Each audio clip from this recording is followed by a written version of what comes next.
بسم اللہ الرحمن الرحیم۔ روزنامہ الفضل انٹرنیشنل، بدھ 1 نومبر 2023۔ خطبہ جمعہ بطور سوال و جواب۔ خطبہ جمعہ فرمودہ 20 جنوری 2023 بمقام مسجد مبارک اسلام آباد ٹلفورڈ سرے UK۔ سوال نمبر 1، حضور انور ایدہ اللہ تعالی بنصر عزیز نے خطبہ کے عنوان کی بابت کیا بیان فرمایا؟ جواب، فرمایا اللہ تعالیٰ کی راہ میں جان کا نذرانہ پیش کرنے والوں کے بارے میں یہ اللہ تعالیٰ کا فرمان ہے کہ وہ مردہ نہیں بلکہ زندہ ہے۔ جماعت احمدیہ میں گزشتہ 100 سال سے زائد عرصہ سے اللہ تعالیٰ کی راہ میں جان کی قربانیاں پیش کی جا رہی ہیں۔ کیا ان کی قربانیاں رائے گاہ گئیں؟ نہیں، بلکہ جہاں اللہ تعالیٰ ان شہداء کے مقام کو اپنے وعدے کے مطابق بلند کرتا رہا، وہاں جماعت کو پہلے سے بڑھ کر ترقیات سے بھی نوازتا رہا۔ یہ جان کی قربانی جو حضرت صاحبزادہ سید عبداللطیف رضی اللہ تعالی عنہ شہید کی قربانی سے شروع ہوئی، جماعت احمدیہ میں عموماً افغانستان اور بر صغیر کے احمدیوں کے حصہ میں رہی۔ افریقہ میں بھی ایک مخلص احمدی نے کانگو میں اپنی جان کا نذرانہ 2005 میں خالصتاً جماعت کی خاطر پیش کیا تھا، لیکن گزشتہ دنوں بر اعظم افریقہ کے ملک برکینا فاسو میں عشق و وفا اور اخلاص اور ایمان اور یقین سے پر افراد جماعت نے جو نمونہ مجموعی طور پر دکھایا ہے وہ حیرت انگیز ہے۔ اپنی مثال آپ ہے جن کو موقع دیا گیا کہ مسیح موعود علیہ السلام کی صداقت کا انکار کرو اور اس بات کو تسلیم کرو کہ عیسیٰ علیہ السلام آسمان پر زندہ ہیں اور آسمان سے اتریں گے تو ہم تمہاری جان بخشی کر دیتے ہیں۔ لیکن ان ایمان اور یقین سے پر لوگوں نے جن کا ایمان پہاڑوں سے زیادہ مضبوط نظر آتا ہے جواب دیا کہ جان تو ایک دن جانی ہے، آج نہیں تو کل۔ اس کے بچانے کے لیے ہم اپنے ایمان کا سودا نہیں کر سکتے۔ جس سچائی کو ہم نے دیکھ لیا ہے اسے ہم چھوڑ نہیں سکتے، اور یوں ایک کے بعد دوسرا اپنی جان قربان کرتا چلا گیا۔ ان کی عورتیں اور بچے یہ نظارہ دیکھ رہے تھے اور کوئی واویلا کسی نے نہیں کیا۔ پس یہ وہ لوگ ہیں جنہوں نے افریقہ میں بلکہ دنیا احمدیت میں اپنی قربانیوں کی ایک نئی تاریخ رقم کی ہے۔ سوال نمبر 2، حضور انور ایدہ اللہ تعالی بنصر عزیز نے برکینا فاسو کے شہر ڈوری میں احمدیہ مسجد میں دہشت گردوں کے حملہ کی کیا تفصیل بیان فرمائی؟ جواب، فرمایا تفصیلات کے مطابق برکینا فاسو کا شہر ڈوری ہے، وہاں مہدی آباد جماعت ہے۔ جہاں نئی آبادی ہوئی تھی وہاں 11 جنوری کو عشاء کے وقت 9 احمدی بزرگوں کو مسجد کے صحن میں باقی نمازیوں کے سامنے اسلام احمدیت سے انکار نہ کرنے کی بنا پر ایک ایک کر کے شہید کر دیا گیا۔ انا للہ و انا الیہ راجعون۔ رپورٹ کے مطابق عشاء کے وقت 4 موٹر سائیکلوں پر 8 مسلح افراد مسجد میں آئے۔ یہ مسلح افراد احمدیہ مسجد میں آنے سے پہلے قریب واقع مسجد جو وہابیوں کی مسجد ہے وہاں موجود تھے، جہاں انہوں نے مغرب سے عشاء تک کا وقت گزارا ہے، لیکن وہاں کسی کو کوئی نقصان نہیں پہنچایا کیونکہ آئے صرف احمدیوں کے لیے تھے۔ جب یہ دہشت گرد احمدیہ مسجد میں آئے تو اس وقت مسجد میں عشاء کی اذان ہو رہی تھی۔ اس وقت تک کچھ نمازی بھی آ چکے تھے اور باقی بھی آ رہے تھے۔ اذان ختم ہونے کے بعد دہشت گردوں نے مؤذن سے اعلان کروایا کہ احباب جلدی مسجد میں آ جائیں، کچھ لوگ آئے ہیں، انہوں نے بات کرنی ہے۔ جب یہ لوگ جمع ہو گئے تو پھر دہشت گردوں نے پوچھا بھی کہ یہاں امام مسجد کون ہے؟ الحاج ابراہیم بدیگا صاحب نے بتایا کہ وہ امام مسجد ہیں۔ پھر انہوں نے یہ پوچھا کہ نائب امام کون ہے؟ تو عمر عبد الرحمن صاحب نے بتایا کہ وہ نائب امام ہیں۔ جب نماز کا وقت ہو گیا تو امام ابراہیم صاحب نے دہشت گردوں سے کہا کہ ہمیں نماز پڑھ لینے دیں، لیکن انہوں نے لیکن انہوں نے نماز پڑھنے کی اجازت نہیں دی۔ مسلح افراد نے امام سے جماعت احمدیہ کے عقائد کے متعلق کافی سوالات کیے، جن کے جوابات امام صاحب نے تسلی اور بہادری سے دیے۔ امام صاحب نے بتایا کہ ہم لوگ مسلمان ہیں اور حضرت صلی اللہ علیہ وسلم کو ماننے والے ہیں۔ انہوں نے پوچھا کہ آپ لوگوں کا تعلق کس فرقے سے ہے؟ امام صاحب نے بتایا کہ ہمارا تعلق احمدیہ مسلم جماعت سے ہے۔ پھر دہشت گردوں نے پوچھا کہ کیا آپ کے عقیدہ کے مطابق حضرت عیسیٰ زندہ ہیں یا فوت ہو گئے ہیں؟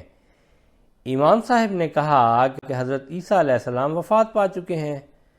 بہرحال اس پر دہشت گردوں نے کہا کہ نہیں، عیسیٰ زندہ آسمان پر موجود ہیں اور واپس آ کر دجال کو قتل کریں گے اور مسلمانوں کے مسائل حل کریں گے۔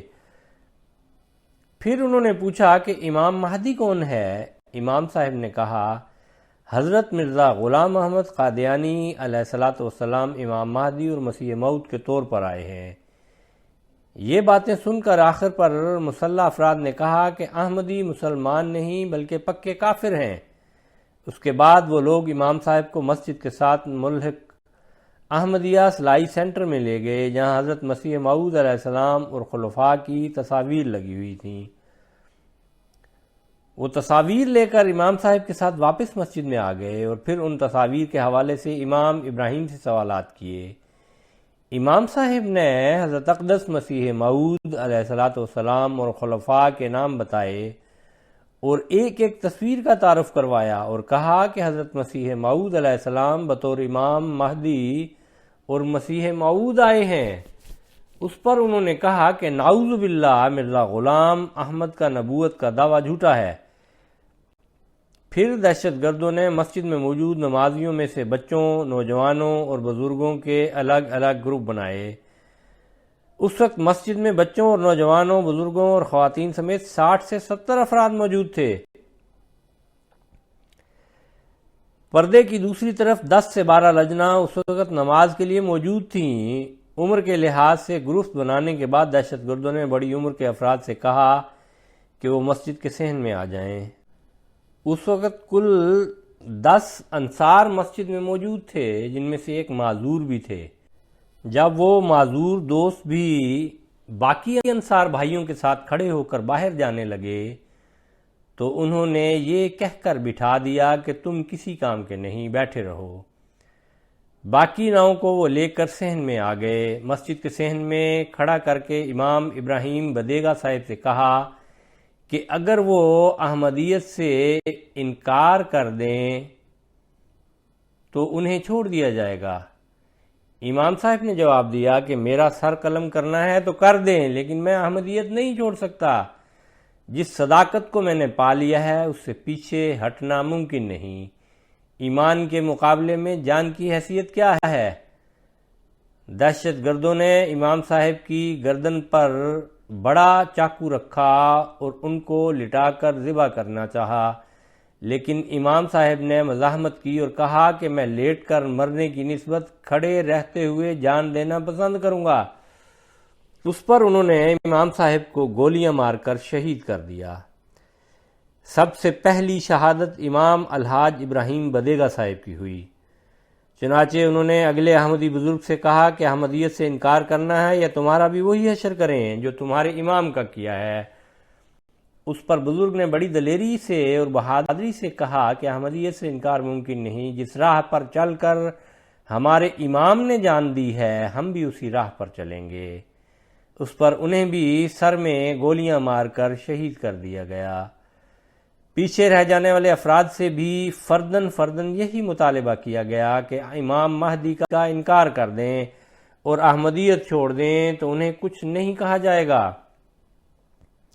اور زندہ چھوڑ دیا جائے گا۔ لیکن سب احمدی بزرگوں نے پہاڑوں جیسی استقامت کا مظاہرہ کیا اور مظاہرہ کرتے ہوئے جرت اور بہادری سے شہادت کو گلے لگانا قبول کر لیا۔ کسی ایک نے بھی ذرا سی کمزوری نہ دکھائی اور نہ ہی احمدیت سے انکار کیا۔ ایک کے بعد ایک شہید گرتا رہا لیکن کسی کا ایمان متزلزل نہیں ہوا۔ سب نے ایک دوسرے سے بڑھ کر یقین محکم اور دلیری کا مظاہرہ کیا اور ایمان کا علم بلند رکھتے ہوئے اللہ کے حضور اپنی جانیں پیش کر دیں۔ سوال نمبر 3، حضور انور ایدہ اللہ تعالیٰ بنصر عزیز نے حضرت مسیح موعود علیہ السلام کی رویا اور افریقہ کے رہنے والوں کی بابت کیا بیان فرمایا؟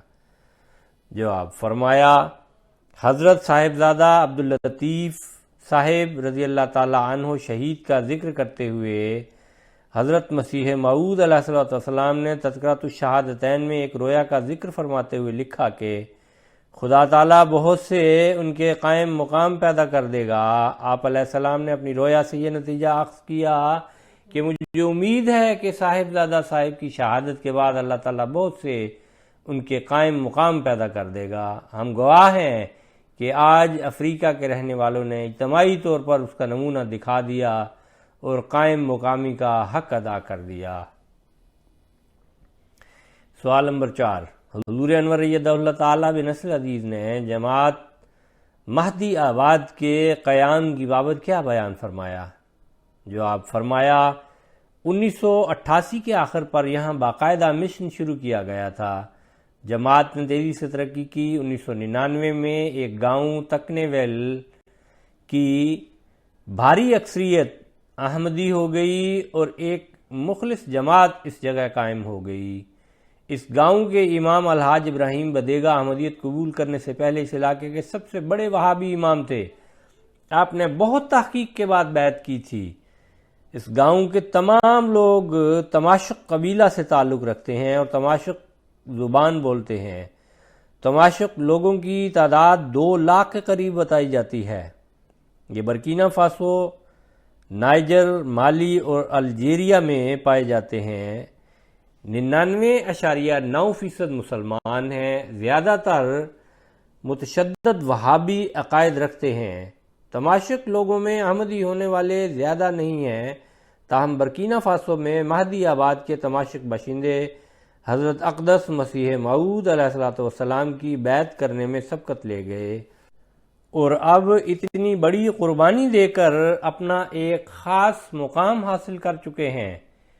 2004 میں اس علاقے میں سونے کے بہت سے ذخائر دریافت ہوئے تو مائننگ کمپنی نے اس گاؤں کی آبادی کو قریب ہی ایک نئی جگہ پر مکانات بنا کر دیے اور کہا کہ وہاں منتقل ہو جائیں۔ ان منتقل ہونے والوں کی بھاری اکثریت احمدیوں کی تھی، چند ایک گھرانے دوسرے تھے۔